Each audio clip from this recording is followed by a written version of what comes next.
Thank you. Hello. Thank you ever so much for joining us tonight. Scott, thank you for the opportunity as well to speak. Just excuse my camera if it goes, it's sort of going out of focus. So if I just turn my video on and off every now and again, I'm just refocusing the camera. Okay, so why am I here?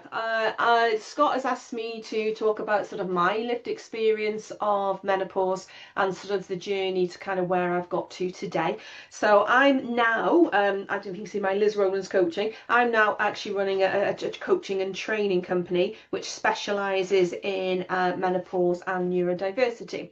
But that's kind of not where I started. I started many, many years ago in as a teacher, and then been in education and training, particularly around apprenticeships, to be honest, for many, many years. But I was kind of like pretty much everyone else. I was working hard, sort of stressed, struggling, having sort of these various symptoms and kind of not really knowing what it was. And had a shock about sort of 4 years ago, because I'm well 51 this year, so 5 years ago. I had a phone call off my GP in a very strong Welsh accent, telling me that I was perimenopausal. And I was absolutely floored. I was, no, I'm too young, no, it's this, it's that. And I just thought it was stress, and I thought I was just burnt out, and I thought it was just an exacerbation of my fibromyalgia and my chronic fatigue. I then did a symptom checker from the menopause expert group, which you'll actually hear a couple of times tonight. And out of the 36 symptoms that they recognised, I ticked 23. And I thought, oh, okay, then I might need to sort of give some credence to this. So I was putting things down to being stressed due to working full time, having a teenage daughter, looking after parents, tummy issues, that was kind of stress, sort of musculoskeletal issues as sort of fibromyalgia. I was putting it all down to lots and lots of different things. The biggest thing for me at that time was sleep. I really, really could just not sleep, and I was getting sort of these hot flushes. And again, I still didn't twig. The other sort of layer that impacts this for me, that those symptoms, which I didn't make the link with until really this year, so kind of 4.5 years later, was that I'm neurodiverse. I'm autistic ADHD, and what I didn't know until very recently is that the reduction in estrogen, which has a huge impact on the cognitive function of the brain, can really exacerbate the ADHD, and the autism can really exacerbate menopause symptoms. And I had absolutely no idea. So there was just kind of this other layer going on where I couldn't think of words. I couldn't sort of link that I was hungry and therefore I needed to eat. And it just got to just a lot of overwhelming sort of feelings and thoughts. And I thought, what is going on? I'm normally a very capable person, but I was still kind of like a lot of people, kind of powering through, masking an awful lot. I'm fine. Oh yeah, I'm absolutely fine. And then coming home and being so fatigued that I was going to bed at sort of 6 o'clock in the evening, and just not really even getting good sleep. It was just a spiral, and it just kept building and building. I pushed through that fatigue. I opened up actually eventually to my workplace. I was full-time employed at that point, and initially was very well supported. And I thought, okay, this will be fine.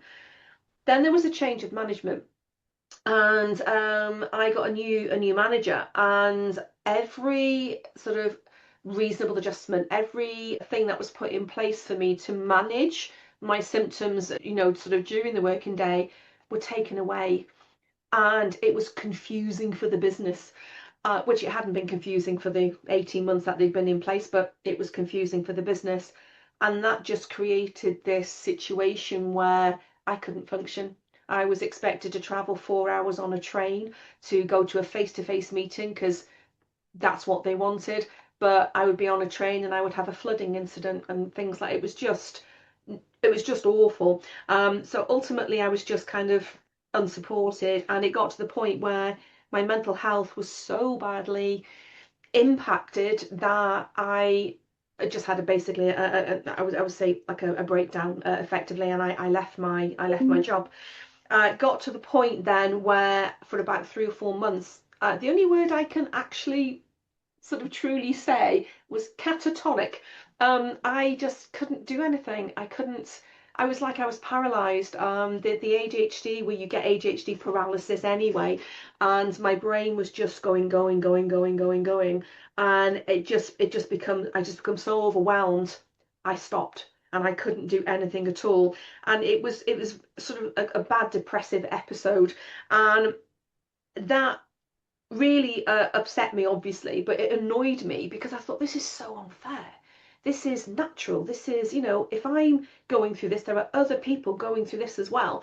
And I remember my therapist at the time, and still my therapist now, said to me, use that trauma, use that pain, use that heartache and that experience to help other people. And I thought, yeah, absolutely. So what I did was then I thought I'm going to retrain. I'm going to take all of my, I've been around mental health and counselling and psychology and education for many years.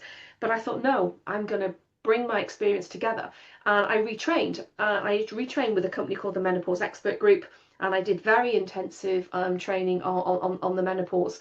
And I set up Liz Rowlands Coaching about sort of, well, 2.5 years ago.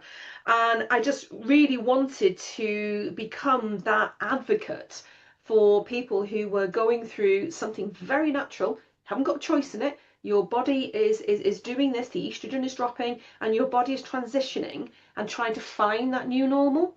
But you then have to learn to live in that new normality as well. So I sort of got my accreditations, and I also then started my own sort of, I don't want to say recovery because the transition. So I actually started HRT, which my mother was horrified at because my mum was of the generation where the breast cancer and HRT was a very, very big thing. And that's still a big thing, even amongst sort of my cohort now. It's, we still, in the 80s, we still remember the kind of the fallout for that. So that was a big decision to sort of to go on HRT. I found some relief from that. Sort of I slept.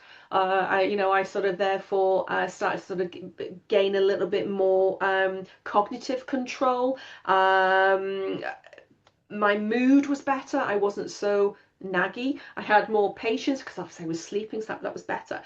But what I didn't realize at that point, that the neurodivergent side of me with my brain and my body was not taken to the HRT very well. So normally, for sort of for context, if you are on combined HRT, which is your estrogen and your progesterone, to the levels I was on, that I shouldn't have had a bleed. But what was happening is that I was just kept bleeding and bleeding and bleeding. So doses kept changing, going up and going up and going up. And it just wasn't stopping. And it was sort of May last year when the scariest experience I've ever had was they referred me for cancer investigations, endometrial cancer. And that was just terrifying, absolutely terrifying. Never been through anything like that before. And it's in Wales, it's quite a long period of time before you can kind of have those appointments. And it was probably the worst 4-5 months of my life. But what it came down to is that my body, my brain cannot tolerate progesterone. And it just sort of think you've got a neurotypical brain and progesterone works well, it's fine, it kind of calms it down. With a neurodiverse brain, you've got different brain chemistry and sort of brain function anyway, and then you've got these hormones coming in, and my brain sort of went, no, I don't know what I'm doing with that, so I'm just going to kind of ignore you. And we didn't know that at the time, but there's a lot of research coming out, very new research. Something like about 94% of neurodiverse women struggle with progesterone, and progesterone is obviously a major part of combined HRT. So that very lived experience is something I'm kind of bringing out now, but it's something that many people are not aware of, and the only reason I'm aware of it is because I'm living this right now. You know, and I'm still going through that. I've still got another sort of few months, and unfortunately got to go and have surgery and a few other bits and pieces. So when I sort of talk about menopause, I've sort of had some quite traumatic experiences of it. And one of the things I do when I talk to people and I do my training and I go into companies is I really try and focus on the positives of it. And yes, this is a transition. Yes, this is going to be a new normal, but this will also open up sort of a different way that I view myself. I have better boundaries now. I look after myself better. I protect my sleep better than I've ever done. I protect my health better than I've ever done. Purely because this sort of this knowledge around menopause has really helped me to do that. But it wasn't and isn't at the moment an easy journey. That's not to say that everybody's menopause journey is going to be like mine. Absolutely, it will vary from person to person. But the sort of the big things that I always suggest to other people that just helped me was to try. I need to calm my brain down because my brain constantly goes. So I use the Calm app, which I'm sure you've heard about, and I have a sleep mask which has got headphones in it. I think it's about £20 off Amazon, really useful. So what I do is I use EMDR, the EMDR playlist on that, which is a bilateral sort of music stimulation, and it's sort of the music will go from one side of your brain to the other, and they kind of quote it as a massage for the brain, but it calms the noise in my brain. Even though I'm giving it noise, I'm giving it musical noise, it actually calms the other noise in my brain. So I find that really, really helps. I manage my energy better than I've ever done. If you've never read Spoon Theory, please go and read Spoon Theory. It's a way of kind of contextualizing units of energy.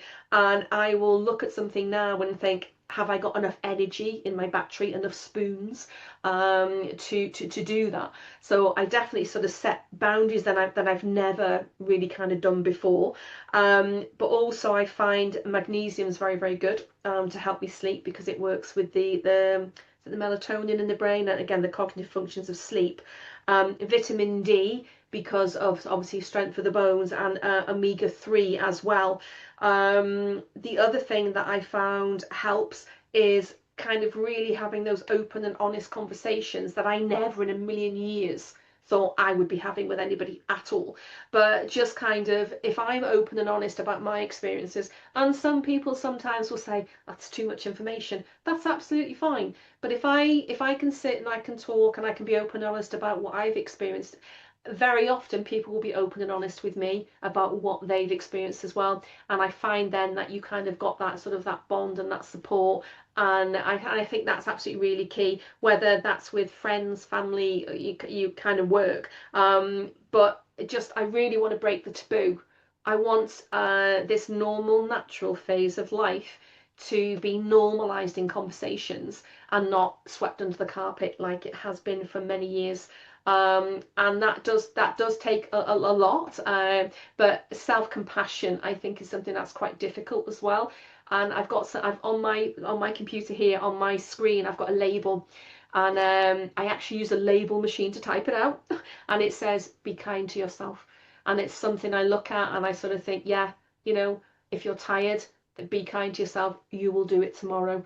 And that's something I always try to say. Sort of, sometimes I just say, look, Liz, just turn up, breathe, and you've done well for that day. And it's just really learning to live with that new normal.